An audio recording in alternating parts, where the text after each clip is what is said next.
मैं बात वहीं से शुरू करूंगा जिस संवेदनशीलता की चर्चा आपने की। नरेंद्र मोदी कई बार वो कर्तव्य पथ पर चलने की बात करते हैं और वो कहते हैं कि हम काम नहीं रोकते, लेकिन याद होगा आपको 14 फरवरी 2019 को जब पुलवामा अटैक हुआ जिसमें 3 दर्जन करीब भारतीय सैनिक शहीद हुए, और उस वक्त मोदी जी क्या कर रहे थे?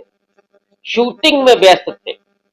और ऐसा नहीं हो सकता है कि प्रधानमंत्री तक खबर ना पहुंची हो, लेकिन उन्होंने अपनी शूटिंग को जारी रखा, उसको नहीं रोका। ये तो इनकी देशभक्ति और संवेदनशीलता है। मोरबी का उदाहरण आप दे ही चुके हैं और भी पचासों ऐसे उदाहरण आपके सामने हैं, हम सब जानते हैं। रही बात ये जो गोदी मीडिया के चैनल्स हैं, अच्छी बात है कि राहुल गांधी जिस बात को लगातार पिछले 4 महीने से कह रहे हैं उस पर अंतिम मोहर न्यायपालिका ने लगा दी। बावजूद इसके राहुल गांधी के बारे में अभी कहा जाएगा कि राहुल गांधी तो अपना एजेंडा चला रहे हैं, लेकिन ये एजेंडा नहीं है, ये सवाल है देश को जोड़ने का। और ये जिस तरह से एक पूरे तंत्र के जरिए चल रहा है, सुप्रीम कोर्ट ने यह भी बात कही कि ये जो जो पूरा गोदी मीडिया जो भाड़ तंत्र में तब्दील हो गया है, और इसकी इज्जत अब कितनी है, हर जगह तो ये हूट होता है। उन तमाम एंकर्स को आप देखिए, पब्लिक उनको बेरंग लौटाती है, लेकिन वो किस तरह बेशर्म हो चुके हैं। इनका आलम यह है कि जिसको भारतीय समाज में सबसे ज्यादा अपमानित किया जाता है, उस औरत को जो वेश्यावृत्ति करती है, लेकिन वो अपनी देह तो बेचती, आत्मा नहीं बेचती। ये तो वो है जिन्होंने अपनी आत्मा बेच दी है। इनको नहीं समझ में आ रहा है कि वो क्या कर रहे हैं, या तो फिर ये इस देश को नफरत और हिंसा की आग में झोंक देना चाहते हैं। शायद इनका मंसूबा यही है, और इसीलिए चिंता सुप्रीम कोर्ट को भी हुई। और ये कोई पहली बार नहीं हो रहा है, इसके पहले भी कई दफा गोदी मीडिया के एंकर्स को लताड़ लग चुकी है, लेकिन ये अपनी आदत से बाज नहीं आ रहे, और इसीलिए चुनौती इस देश में खड़ी हुई है। वो तो आप 4 महीने से जो देख रहे हैं कि कोई इस तरह की बात अगर होती भी है तो उसका उस तरह से असर नहीं होता है। जैसे पहले एक घटनाक्रम होता था और जैसे चैनल लग जाते थे तो पूरे देश में एक डर का माहौल पैदा हो जाता। इस समय प्रज्ञा सिंह ठाकुर ने जो कहा कि चाकू की तेज धार करिए, जो रसोई में जिसका हम उपयोग करते हैं सब्जी काटने के लिए, जरूरत पड़े तो गर्दन भी काटी जानी चाहिए, ये प्रज्ञा सिंह ठाकुर कह रहे हैं। लेकिन राहुल गांधी ने जिस नैरेटिव को चेंज किया है, राहुल गांधी ने जो उम्मीद पैदा की है लोगों में और जो डर खत्म किया है, उससे ये हुआ कि ये चला नहीं जाता। और दूसरे मुद्दे भी उस समय चल रहे थे, खास करके भारत जोड़ो यात्रा चल रही, इसलिए वो डर का माहौल कायम नहीं हो पाया।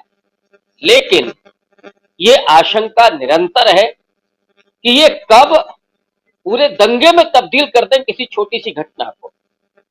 आप मुंबई की घटना ले लीजिए, पिछले साल का जो आंकड़ा है, मैं कहीं पढ़ रहा था कि तकरीबन 30 जो वहां की संघर्षरत नायिकाएं थी उन्होंने आत्महत्या की। लेकिन मुद्दा कौन सा आया? जिसमें जो लड़का था वो मुस्लिम था, वो मुद्दा बनता है। दिल्ली में कितने हत्याएं हुई, लेकिन मुद्दा कौन सा बनता है कि जिसमें हत्यारा कोई मुस्लिम हो। वो पिता जो हिंदू है वो मुद्दा नहीं बनेगा, वो भाई जो हिंदू है वो मुद्दा नहीं बनेगा। हत्यारा तो हत्यारा है, उसकी कोई जाति नहीं होती, उसका कोई धर्म नहीं होता है। लेकिन ये जो गोदी मीडिया के एंकर्स हैं, जो चैनल्स हैं, वो रात दिन यही बताते हैं कि देखिए हत्यारा ये है, तो देश में इस नफरत का और ये माहौल है, पूरी सांप्रदायिकता है, पूरा आतंक है। जबकि सच्चाई ये नहीं है। सच्चाई ये है कि इस देश के लोग शांति, सौहार्द, प्रेम से रहना चाहते हैं। उनको रोजगार चाहिए, उनको विकास चाहिए, वो भी इस देश के सर्वांगीण विकास में अपनी भूमिका अदा कर सके।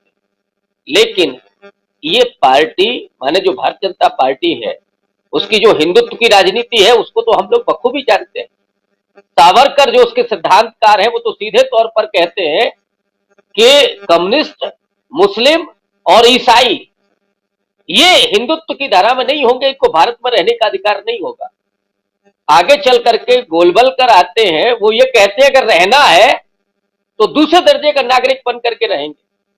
और दलितों, पिछड़ों, आदिवासियों के बारे में इनकी क्या नजरिया है वो हम सब जानते हैं कि वो उनके लिए वनवासी हो जाता है, वो जंगली हो जाता है आदिवासी।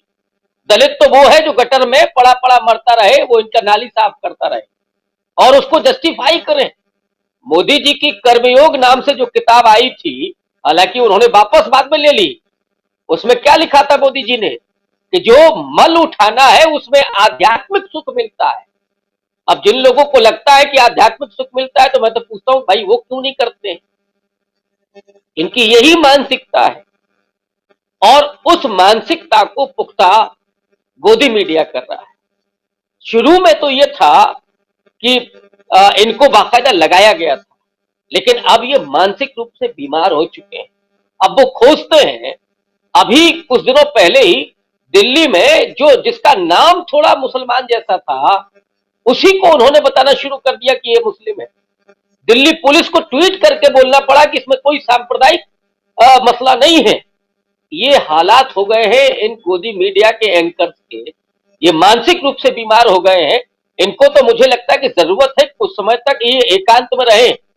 और ये यूरोप अगर होता गांधी के देश में, इनको जरूरत है कि इनको कहीं एकांत में बिठा करके और गांधी के साहित्य का अध्ययन करने के लिए कहा जाए। ये कोर्ट ऐसा आदेश क्यों नहीं देता है कि कुछ समय तक इनको आराम करने की जरूरत है? ये कम से कम मनुष्यता तो सीखें। जो भेड़िया हो गए हैं चैनल्स पर बैठे बैठे, उनको कम से कम इंसानियत का पाठ पढ़ाया जाए। ये थोड़ा बाबा साहब को पढ़ें, भगत सिंह को पढ़ें, गांधी को पढ़ें, नेहरू को पढ़ें, तब जाकर के इनकी थोड़ी सी बुद्धि खुलेगी। जो ये बुद्धिहीन हो गए हैं, बीमार हो गए हैं, 24 घंटे इनको वही नफरत का प्रचार करना है और इस देश को वो चाहते हैं कि हम हिंसा की आग में झोंक दें और मनुष्यता खत्म हो जाए। इसलिए सुप्रीम कोर्ट ने कहा, मैं तो चाहता हूं कि सुप्रीम कोर्ट थोड़ा और ऐसा आदेश दे जहां पर इनका ये दिमागी इलाज हो सके। बहुत जरूरी हो गया है।